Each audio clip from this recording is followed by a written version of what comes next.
हाँ जी, तो स्टूडेंट्स ये रही हमारी प्रॉब्लम नंबर 2.45 जिसमें वो कहता है कि फाइंड द पावर अब्जॉर्ब्ड और supplied by the 12 volt source in the given circuit. ठीक है जी, इन द नेटवर्क या गिवन सर्किट एक ही बात है।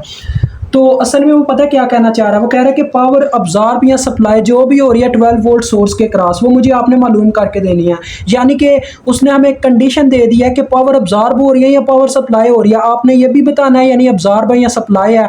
और दूसरे नंबर पे वो पावर की क्वांटिटी मतलब कि कितनी मतलब अमाउंट है वो भी बतानी है। तो स्टूडेंट्स देखो, 12 वोल्ट सोर्स के क्रॉस अगर मैं पावर मालूम करना चाहूँ तो आपको पता पावर का फार्मूला हमने पढ़ा हुआ है फर्स्ट चैप्टर के अंदर, वो क्या होता है जी, P is equal to V I. यही होता है ना, यानी कि वोल्टेज इनटू करंट। तो देखो मुझे वोल्टेज तो पता है 12 वोल्ट है, लेकिन करंट की वैल्यू नहीं पता, करंट कितनी है। ठीक है जी, तो करंट मालूम करनी पड़ेगी। करंट कैसे मालूम करूंगा, ये आपके सामने एक लूप है बस। ये जो मेंशन किए हुए हैं ना, ये इन्होंने डिपेंडेंट सोर्सेज के अंदर वोल्टेजेस को मालूम करने के लिए उन्होंने ना मुझे ये मेंशन करके बताया हुआ है कि इस रजिस्टर के क्रॉस इतने वोल्टेज हैं, इस रजिस्टर के क्रॉस इतने वोल्टेज हैं। ठीक है जी, तो करंट की डायरेक्शन भी देखो क्लॉकवाइज है।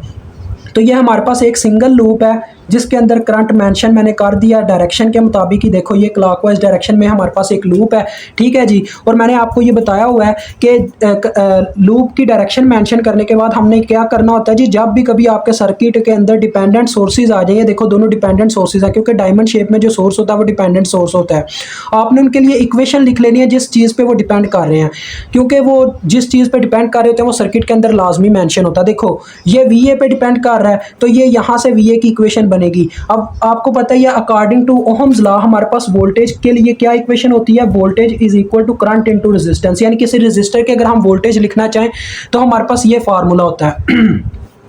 तो ये हम इस्तेमाल करेंगे। ये आपके माइंड की सारी कहानी है, ये जो मैं इक्वेशन लिख रहा हूँ ये आपने पेपर में लिखने नहीं बैठ जाना, जहाँ भी कहीं आप ये सॉल्व करो, ये बस समझाने का एक तरीका है। अब देखो मैं दोनों के लिए इक्वेशन बनाऊंगा, वी बी के लिए भी वी ए के लिए भी। तो चलें पहले वी ए के लिए इक्वेशन बनाते हैं। V A is equal to current into resistance formula, तो रेजिस्टर की क्या वैल्यू है 2K।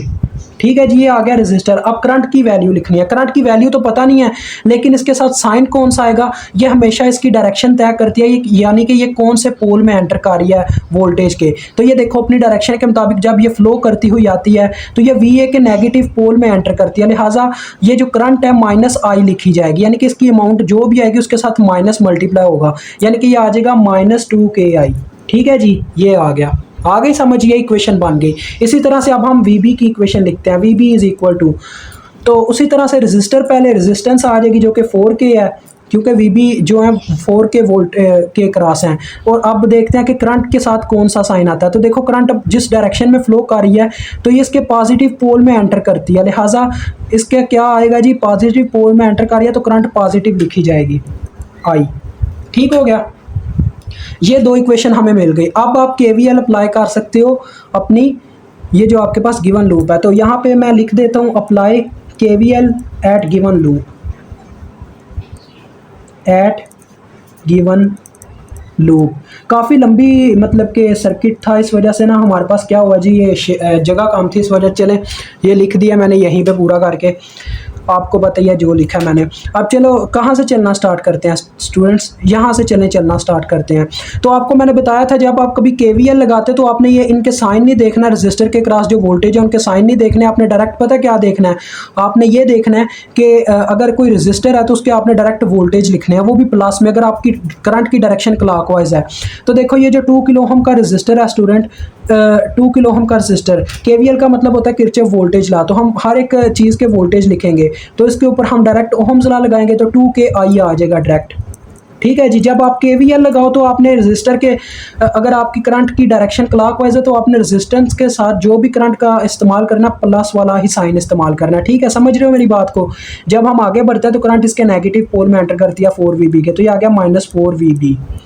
जब हम आगे बढ़ते हैं, इससे आगे चलते हैं तो यहाँ पे भी करंट इसके नेगेटिव पोल में एंटर कर रही है, यहाँ पे भी आगे इसके नेगेटिव पोल में करंट एंटर करती है, तो ये भी आ गया -2VA। अब ये लास्ट 4 किलो ओम वाला रजिस्टर है तो देखो इसकी क्या इक्वेशन आ जाएगी, अभी आपको बताया 4KI। ठीक हो गया, अब ये देखो चक्कर मुकम्मल हो गया, 2K से हमने चलना स्टार्ट किया वहीं पे वापस आ गए तो इज इक्वल टू 0, ये केवीएल लग गया। अब यहाँ पे देखो स्टूडेंट 2KI -4 इंटू VB की वैल्यू पुट करते हैं जो कि 4KI है, यानी कि इक्वेशन करंट वाली पुट कर देते हैं 4KI। ठीक है जी, क्योंकि हमने करंट को फाइंड आउट करना है। इसी तरह से ये जो 12 है उसको उठा के दूसरी जानिब ले जाऊंगा, -2 इंटू वी ए की इक्वेशन पुट कर देता हूँ, -2 के आई।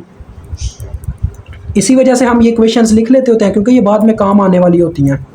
+4 के आई, ठीक हो गया जी। और ये 12 उधर जाके प्लस हो गया क्योंकि इधर माइनस में था। अब ये क्या बन जाएगा देखें, 4 4 बार 16, यहाँ पे कैलकुलेटर इस्तेमाल करते हैं ताकि ज़्यादा टाइम ही ना लगे, 2 -16 आ जाएगा ये, ठीक हो गया जी। आगे देखो ये आ जाएगा माइनस माइनस प्लस हो जाएगा, +4 आ जाएगा, +4 और ये भी +4 है। किलो किलो तो वैसे ही सेम रहना, ये देखो -6 आ जाएगा, यानी कि ओवरऑल -6 किलो आई आ जाएगा, इज़ इक्वल टू 12। अब जब ये 6 के से हम डिवाइड करवाएंगे 12 को, देखो 12 ओवर ये जो माइनस है ये वैसे ही इधर आ जाएगा और 6 के इसके बटे में, तो 6 2 ज़र होता है ना 12, तो लिहाजा ये आ जाएगा -2 और किलो ऊपर आके मिली बन जाएगा, किलो -2 मिली एम्पेयर, ठीक हो गया जी। अब हम पावर फाइंड आउट करते हैं स्टूडेंट्स 12 वोल्ट की, 12 वोल्ट सोर्स की ना पावर फाइंड आउट करते हैं कितनी है उसके क्रॉस, तो यहीं पे फाइंड आउट कर देता हूँ।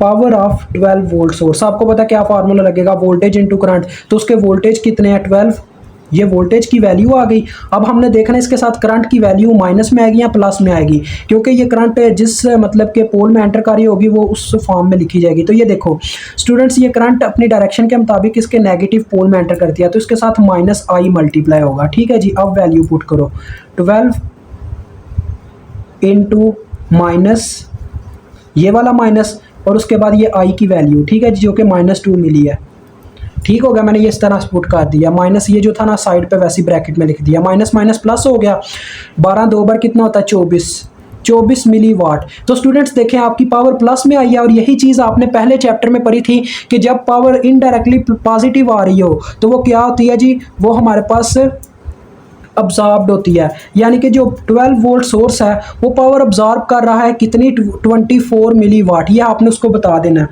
और अगर कोई बच्चा चाहे मतलब कि वो सप्लाई की फॉर्म में भी अगर मेंशन करना चाह रहा हो तो आपको पता होना चाहिए कि सप्लाई उस वक्त हमारी पावर होती है जब आपका जो पावर का आंसर आया हो वो माइनस में आया हो। तो वो आप किस तरह से ला सकते हो माइनस में, ये देखो 24 मिली वाट को मैं माइनस में कैसे लेके जा सकता हूँ, ये ज़रा गौर से देखिएगा। मैं माइनस से और माइनस से, यानी कि माइनस माइनस से जब मैंने इनको मल्टीप्लाई करवाई तो ये देखो अब इसमें क्या हो रहा है, यानी कि माइनस माइनस प्लस फिर से वही चीज़ आ रही है, लेकिन सप्लाई जो होती है पावर वो माइनस में जवाब आया होता है। पता क्या मतलब है मेरा कहने का, ये मतलब है वो सप्लाई का हमेशा आंसर जो होता है ना वो उस वक्त सप्लाई में जाती है जब हम माइनस जो है ना ऑब्जर्व करवा के आंसर सप्लाई लिखते हैं। मतलब मैं यार आपको कैसे समझाऊँ ये पॉइंट, ये देखो अगर मैं यहाँ पे लिखना चाहता हूँ ना एस यानी कि सप्लाइड पावर है तो मुझे एक माइनस चाहिए होगा, इसी वजह से मैंने यहाँ पे माइनस जनरेट किया। किस तरह से, माइनस माइनस 2 माइनस लगा के। तो इस तरह से क्या हुआ जी, 12 वोल्ट के साथ जब मैंने सप्लाइड लिखा तो एक माइनस अब्जॉर्ब हो गया एस लिखने की वजह से, सप्लाई लिखने की वजह से, और दूसरा माइनस साथ में आ गया। यानी बात वही है यार, चक्कर वही है कि सप्लाई की बात करूं तो सप्लाई ये कर नहीं रहा है, ये अब्जॉर्ब कर रहा है, ये माइनस ये चीज़ जाहिर करता है, ये अब्जॉर्ब कर रहा है। अगर आप चाहो लिखना सप्लाई की फॉर्म में भी तो आप ये इस तरह से लिख सकते हो, लेकिन ज़्यादा बेटर अब्जॉर्ब में ही लिखो, ठीक है जी।